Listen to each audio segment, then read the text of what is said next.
Kangathi Joshua ngafika imfanzo senye kuThixo.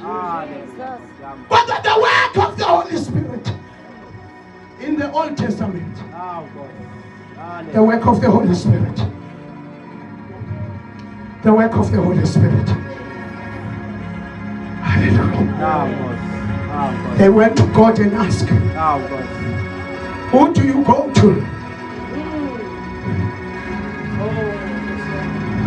When the things turn upside down, who do you go to?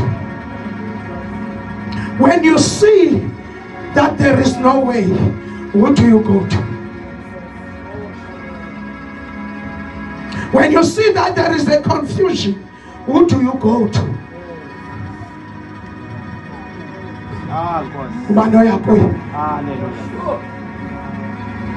uJesu senwabeni ulanda izinto zakho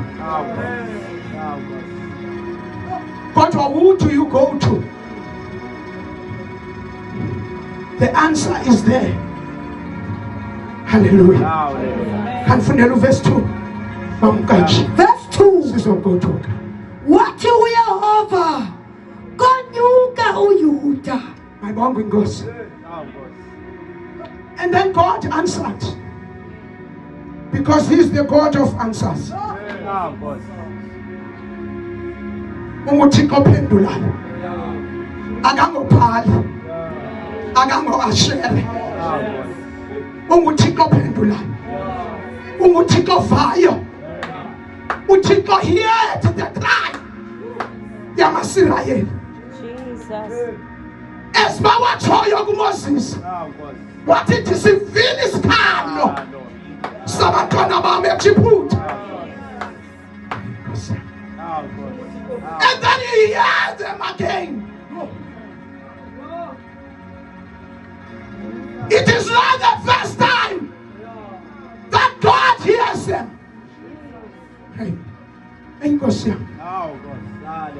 It is the second time. Uyabonakala ukuthi before Moses ayowahlangula amaSirayeli ayewodwa eGibhithe. Moses wayengekho, but sifuthiko athi xa ethetha noMoses athi ndisivile isikhalo sabantwana bam. Ndisivile isikhalo sabantwana bam. UThixo uyasiva isikhalo sabantu bakhe. UThixo uyasibaza indlebe asibazela abangabakhe. Ingaba utshaba luthi luqinile, ingaba utshaba luthi luqathile, ingaba utshaba luthi ungowalo. Noba ungakwikhepu yotshaba usibona ubotshelelwe, kodwa uThixo uyasiva. Wake wava isikhalo sosana sihamba noGagari esiphosile uHagari phansi kwetholo. Wava isikhalo uNkulunkulu, wava isikhalo, wava isikhalo, wava isikhalo, wava isikhalo, wava isikhalo.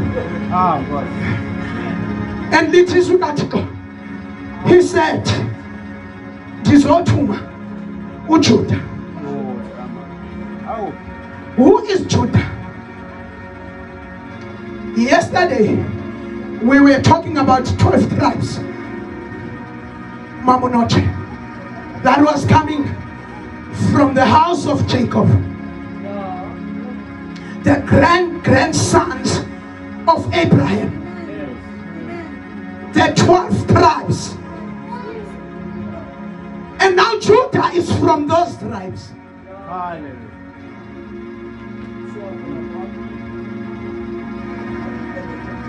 Judah is from those tribes. And the name Judah stands for lion.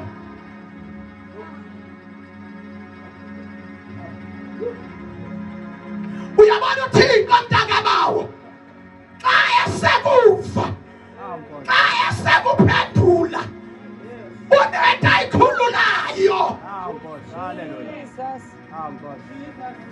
Judah stands for lion. Uyonakala ke ngoku. Uyonakala ke.